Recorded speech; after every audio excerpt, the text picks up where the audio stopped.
Okay, this is episode 32, and I am with Ryan Hite.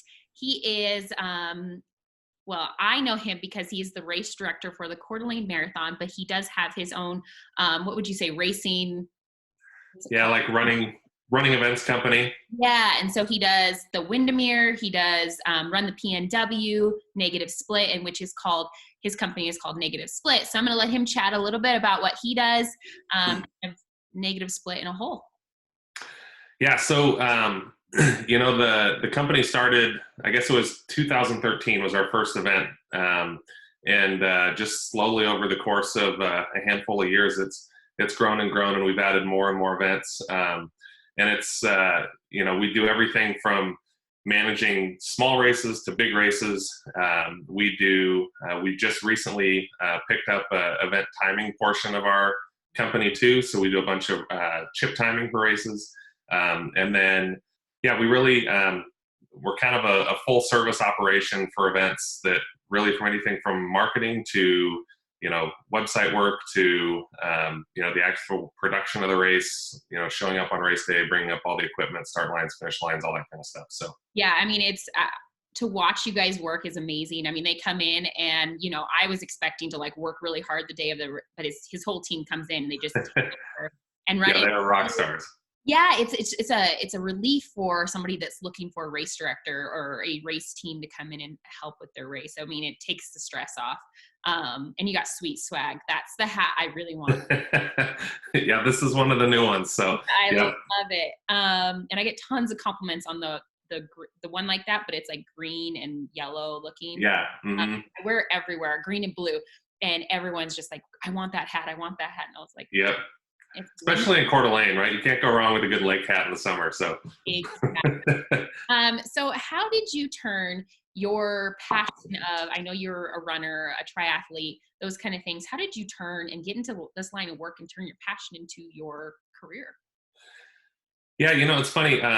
My wife Amy and I both really enjoy running, and we just said, hey, why don't we put on a race? And that was kind of the start of it. And it ended up being that kind of one thing fueled another, and I can't really say that we've like actively gone out and pursued trying to grow and add a bunch of other races. Um, it seems to be that a lot of other races like come and start talking to us, and then we just find that there's this really nice like symbiotic relationship to start working together. And that's honestly, I think our company and stuff has really grown pretty organically in that sense that, we just kind of started with, we like running, we want to put on a race. And it kind of just developed into more and more and more. And, we've learned a lot of things along the way and gotten better at it. And now we actually have some really cool tools and resources to be able to help a lot of races, do what they're doing, but hopefully help them do it better. So What's really cool is that you guys travel all over the place too. You don't just do races here in the Northwest. I mean, you guys are in other countries. yeah, we this last year we had a really fun set of military contracts that took us even all the way to Italy. And we had one race in Hawaii and some other stuff. So we had a pretty fun travel schedule this last year. Stressful and moving equipment around between all those places, but yeah, a lot of some fun little travel spots for races this year too, or Yeah, last I year. mean, you're in Italy. You can't bring your trailer full of all your stuff. Yeah, that was. uh, so, I mean, retrospect, when I say we learned a lot along the way, that's one of the races we probably learned the most, because so we got stuff over there fairly easy. We shipped a bunch of stuff over on pallets, and it gets over there. Coming home was a nightmare. It took us like 6 months to get our equipment back. Mm. Um, it got held up in Italian customs. They flagged us for hazmat material because we left a bottle of sunscreen from the race in like one of the pallets, and so it was like an aerosol bottle of sunscreen. Well, that like threw the whole thing off. I actually had a police report filed against me with Italian customs. I had to write a letter to the Italian government apologizing for trying to ship hazmat material. I mean, it just turned into this like exhausting nightmare. So, anyways, that was our debacle. We finally got our stuff back, but it was like 6 months later. So, but yeah, You learned a lot on that one. we learned a lot along the way on that one. So, So the unfortunate thing we have to talk about is how has the COVID-19, the quarantine, the stay at home, how has this affected really what you guys are doing? Yeah, I mean, honestly, big events and mass gatherings were one of the first things to be canceled, and in all honesty, they're probably going to be one of the last things to come back. It's with the whole social distancing and mass gathering stuff. Everything that we had on the books was canceled for its live event version. We've tried to kind of scramble and pivot and come up with some adaptive alternatives and postpone dates. Obviously, like with Coeur d'Alene Marathon, we moved it uh, later into August. We've done that with a handful of our other races. Some of our events we've just turned into virtual events. So it's been an interesting time. I think we've learned a lot through this too. That it's probably forced us to do some things from a company standpoint that we probably wouldn't have done otherwise.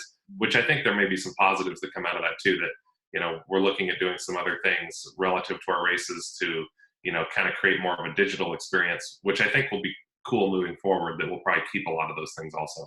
Yeah, I think that's great. I think that I've talked to a lot of people. It's adapting. Like, are you willing to adapt now? Because things going to change. Like, it'll be a little different in the future. You guys are doing this really cool race. Is it the COVID-19 or you're? Yeah. So we just well, one, all of our spring races got canceled, so we're like, well, we really want to do something in the spring, and so there seemed to be this kind of cool niche to fit in where we're doing a COVID-19K, so people can either run 19K, which is 11.8 miles, or half of that, or a quarter of that, and then a big chunk of the proceeds from that goes to help small business locally. So we've got probably, I don't know, there's a ton of different small businesses, but we're probably going to end up supporting between 20 and 30 small businesses with, it'll be about $10,000 that we end up supporting them with to kind of get them through. So buying gift cards at restaurants or coffee shops, things like that, and using that to either support like healthcare workers or use them as raffles for our runners and stuff like that. So it's fun. I think that's awesome. I know I need to sign up because I think that is so amazing. You guys are giving back to the community. And like you said, we miss our spring races. We all, for sure, racing community. There's yeah.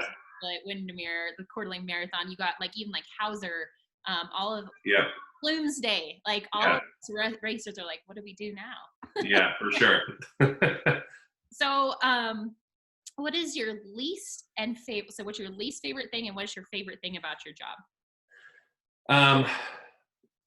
Least favorite probably is just like, inevitably when you deal with this many people, you get a few nasty emails along the way. And those are probably my least favorite to deal with. And a lot of times I just kind of roll my eyes and go, like, that was totally misunderstood, or their perception of what we were trying to do was totally misunderstood. And so that I think is probably my least favorite part is like, trying to have those conversations and, try to really convey like our kind of the mission of what we were trying to do and why something didn't go the way they wanted it to go. So but we have to remember that you can't always make everybody happy. We do the best that we can to try to please most people, and I think we do a decent job at that. But that's probably my least favorite. In terms of my favorite aspect, it's got to just be race day, which is like we were supposed to have our negative split half marathon just a week or two ago in April here, and I really found myself like that's the first time that I really have missed that race. Like we've never had to cancel it or move it or postpone it before, and so I woke up that Sunday morning and I'm like, usually like I'm out setting stuff up at 2 a.m, and I slept in that morning, like there was nothing, and so I do, it was interesting how much I really do miss that race day experience and all the hype and the energy, the people crossing the finish line for the first time. There's just so many cool things that happen on race day. So it is, and I have to commend you guys, as you guys deal with all of like that negativity too really well. Like you're really good at like calming them down. Issue last year with the Coeur d'Alene Marathon, you guys did everything to make it. I think everything to make it right. Yeah. So, you guys do a great job of that, and I agree. Race day morning, the whole day is just a lot of fun energy. Yeah. So what's the first thing you're going to do as soon as quarantine, stay at home is lifted? What's the first thing Ryan's going to do? Yeah, I mean, it's probably the answer that you get from a lot of people, but to some degree, just get together with other people, like, go back and hang out with friends and do all that kind of stuff.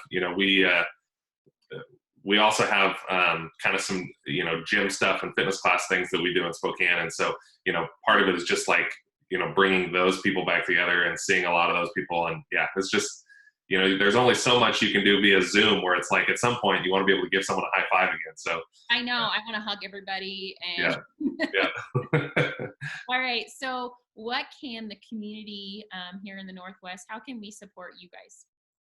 I think the biggest thing for us is we're just kind of in this waiting period of, we don't really know, we know events are coming back. We don't really know exactly when. And we don't really know what the new event is going to look like, when it does come back, and, how much kind of social distancing stuff we still have to implement, and how much we don't. So really for us, I think it's just the more that people are kind of staying engaged with us on social media too. And, we're going to be putting out a lot of questions and surveys in the next coming month to try to gauge, what our participants' level of comfort is going to be coming back. Are you comfortable coming back to a 500-person race or a 1,000-person race, or, not comfortable coming back? All those kinds of questions. So I think the more that people can engage with us on social media and just give us good feedback, so we can really plan and strategize to try to make it a win-win for everybody as soon as we can get back to doing the fun stuff that we love. So yeah, perfect. Well, thank you so much, Ryan. yeah, thanks for letting me come play with you today. Yes. All right. Talk to you soon. All right, well, take care.